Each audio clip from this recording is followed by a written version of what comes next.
सभी भक्तों को श्री शिवाय नमस्तुभ्यम। हर हर महादेव। ओम नमः शिवाय। जय महाकाल। शिवाय नमः। ओम। तो आज हम आपको बताने वाले हैं इस महीने के यानी कि जो महीना महाकुंभ में प्रारंभ हुआ है, महाकुंभ के महीने के। और महाकुंभ में कौन सा महीना प्रारंभ हुआ है? महाकुंभ में महीना प्रारंभ हुआ है माघ का महीना। तो इस महाकुंभ माघ के महीने में किए जाने वाले विशेष उपाय जो आपको प्रतिदिन करने चाहिए, 17 जनवरी से ही आप शुरू कीजिए इन उपायों को और आपके किस्मत बदल देंगे ये उपाय। कब करने हैं, कैसे करने हैं इन उपायों को, आज आपको अच्छे से समझाने का प्रयास करेंगे। वीडियो को लाइक करके, चैनल को सब्सक्राइब करके, वीडियो को अधिक से अधिक लोगों के पास में शेयर कर दो, ताकि आपको वो सब कुछ प्राप्त हो सके जिसकी कामना करके आप ये उपाय करने वाले हो। ये उपाय उन सभी के लिए हैं जिनकी कोई इच्छा है, जिनकी कोई कामना है, या फिर जिनकी कोई धन की कामना है, या फिर इसके साथ ही उनकी वंश वृद्धि की कामना है, संतान की कामना है। क्या करना है आपको? कुल 4 उपाय आज हम आपको बताने वाले हैं, और ये 4 उपाय आपको किस प्रकार से करने हैं यही हम आपको समझाने वाले हैं। 4 उपाय में सबसे पहले नंबर पर है 1 कलश जल। 1 कलश जल, और वो आपको कैसे समर्पित करना है वो हम आपको समझाएंगे। दूसरे नंबर पर है 1 बेलपत्र। तीसरे नंबर पर है 3 अक्षत यानी कि चावल के दाने। और चौथे नंबर पर है 1 दीपक। और ये दीपक आपको कहाँ और किस प्रकार से प्रज्वलित करना है यही हम आपको बताने वाले हैं। तो चलिए शुरू करते हैं इन उपायों को। सबसे पहला जो उपाय है वो है जल समर्पित करने का उपाय। तो आपको जल कहाँ से और किस प्रकार से समर्पित करना है? सबसे पहले तो मंदिर में जाओ। मंदिर में जाते ही सबसे पहले जल का कलश अपने हाथ में ले लो, और अपने हाथ में कलश लेकर आपको जल समर्पित करना शुरू करना है भगवान शंकर के चरणों से जल समर्पित करना है। और जल समर्पित करते करते आपको जाना है भगवान शंकर के शिवलिंग तक। जल की धार को बिना तोड़े आपको जल समर्पित करते हुए शिवलिंग तक जाना है। बिल्कुल धीरे धीरे जल समर्पित करना, एकदम धीरे धीरे से जल समर्पित करना है। यहाँ पे कलश रख के अपने हाथ से दक्षिण दिशा में खड़े होकर उत्तर की तरफ मुख करके यहाँ से जल समर्पित करना शुरू करना। जल समर्पित करते जाओगे सबसे पहले चरणों पे, फिर माता अशोक सुंदरी का स्थान, फिर 64 योगिनियों का स्थान, और इसके बाद भगवान शंकर का शिवलिंग। जो भी आपकी कामना है उस कामना को बोलते हुए आपको ये जल समर्पित करना है। इसके बाद में आपको करना है उपाय एक बेलपत्र से। अब ये जो बेलपत्र है ये है विशेष बेलपत्र, और इस बेलपत्र को कहते हैं तुम्रुकेश्वर बेलपत्र। तुम्रुकेश्वर बेलपत्र किस प्रकार से और कैसे? तो आपको क्या करना है, सबसे पहले तो जो बेलपत्र है, बेलपत्र की बीच वाली पत्ती पर लगा लेना है पीला चंदन। बीच वाली पूरी पत्ती पर आपको पीला चंदन लगा लेना है। यदि पीला चंदन पूरी पत्ती पर ना लगाएं तो फिर आप एक बिंदी चंदन की लगा लीजिए बीच वाली पत्ती पर। अब आपको क्या करना है, नीचे की दोनों पत्तियों पर लगाना है लाल चंदन।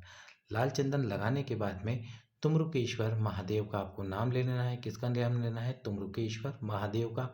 तुम्रुकेश्वर महादेव का नाम लेकर आपको सबसे पहले तो इस बेलपत्र को पकड़ना है। अब पकड़ने का तरीका कौन सा है वो हमने आपको बताया था कि बेलपत्र को जब आप पकड़ो तो तीनों पत्तियों का जो मिलन स्थान है, ये 2 पत्तियाँ, ये तीसरी पत्ती, इनका जो मिलन स्थान है यहाँ से आपको इस बेलपत्र को पकड़ना है। अब इस बेलपत्र को पकड़कर भगवान शंकर के शिवलिंग पर तुम्रुकेश्वर महादेव का नाम लेते हुए समर्पित कर दो। और ये बेलपत्र भी आपको समर्पित करना है दक्षिण दिशा से। दक्षिण दिशा में खड़े होकर ये बेलपत्र तुम्रुकेश्वर महादेव के नाम से समर्पित कर दो।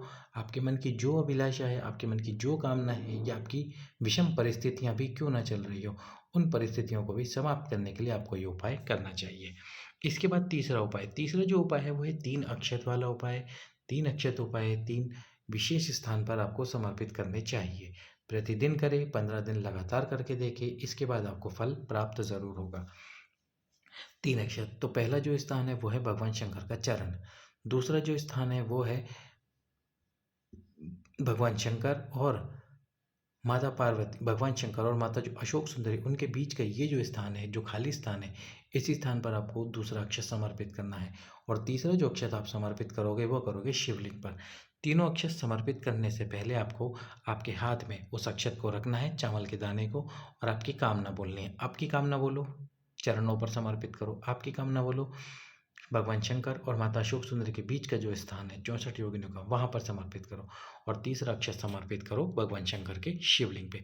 इस प्रकार से आपको तीसरा उपाय कर लेना है। चौथा जो उपाय करना है, ये उपाय करना है शिव पार्वती दीपक वाला उपाय। एक ही दीपक में आपको लंबी बाती और गोल बाती दोनों लगा लेनी है। क्या करना है, एक दीपक में लंबी बाती और गोल बाती को लगा लीजिए। लंबी बाती और गोल बाती को लगाकर इस दीपक में घी डालिए। कोशिश कीजिए गाय का घी आपको मिल जाए, नहीं मिलता है तो जो आपके पास घी हो उस घी को लेकर इस दीपक को नंदी जी और शिवलिंग के बीच में रखकर थोड़ी सी देर के लिए 5 सेकंड 10 सेकंड नंदी जी और शिव जी के बीच में रखें। वैसे तो कहा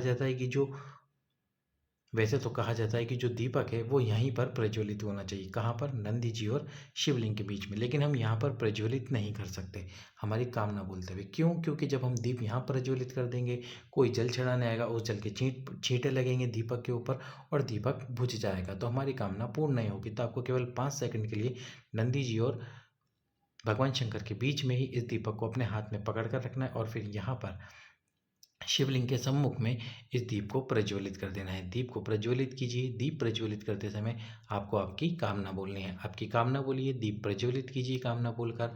आपकी जो भी कामना होगी वह शीघ्र अतिशीघ्र पूर्ण हो जाएगी। अब जब आप 4 उपाय कर ही रहे हो तो 2 उपाय और कर लेना। जो वो 2 उपाय कौन से हैं? ये उपाय भी इसके साथ में होंगे। जब आप शिव मंदिर में प्रवेश करो, प्रवेश करते से ही आपको सबसे पहले भगवान शंकर के सम्मुख में आसन लगाना है। आसन लगा के इस आसन पर बैठ जाना है। बैठकर 5 बार श्री शिवाय नमस्तुभ्यम जाप करना है। श्री शिवाय नमस्तुभ्यम का जाप करके जो माताएं बहनें वंश वृद्धि के लिए उपाय करना चाहती हैं वो श्री शिवाय नमस्तुभ्यम बोलने के बाद में 5 बार तुमरुकेश्वर महादेव का नाम लें। कितनी बार? 5 बार। 5 बार तुमरुकेश्वर महादेव का नाम लें। तुमरुकेश्वर महादेव का 5 बार नाम लेकर यहाँ से उठिए। फिर आपको जो उपाय करना है आप वो कर लीजिए। जो भी आप हमने उपाय बताए वो उपाय कीजिए। इसके बाद में ये उपाय करके आपको जब आपकी पूजा पूरी हो जाए फिर से आपको इसी आसन पर आकर बैठना है और फिर से 5 बार श्री शिवाय नमस्तुभ्यम बोलना है। तुमरुकेश्वर महादेव का नाम बोलना है यदि आप वंश कामना करके कर रहे हो। नहीं तो केवल 5 बार श्री शिवाय नमस्तुभ्यम बोलो, भगवान शंकर को अपनी कामना बोलो।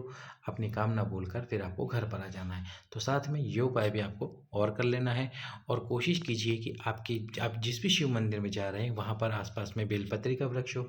यदि शिव मंदिर के पास नहीं हो, आपके घर के पास कहीं पे आसपास में बेलपत्री का वृक्ष है तो उस वृक्ष में प्रदोष काल में जल भरकर इसमें थोड़ा सा लाल चंदन डालकर, यदि लाल चंदन ना भी हो तो भी आप केवल और केवल इसमें जल डालकर प्रदोष काल में शाम के समय पर बेलपत्र के वृक्ष के नीचे समर्पित कीजिए। समर्पित करके अपनी कामना बोल दीजिए और बेलपत्र को प्रणाम कीजिए। मात्र और मात्र 15 दिन में आपकी वो समस्त कामनाएं पूर्ण होंगी जिन कामनाओं को आप ध्यान में रखते हुए इन उपायों को करेंगे। तो कीजिए।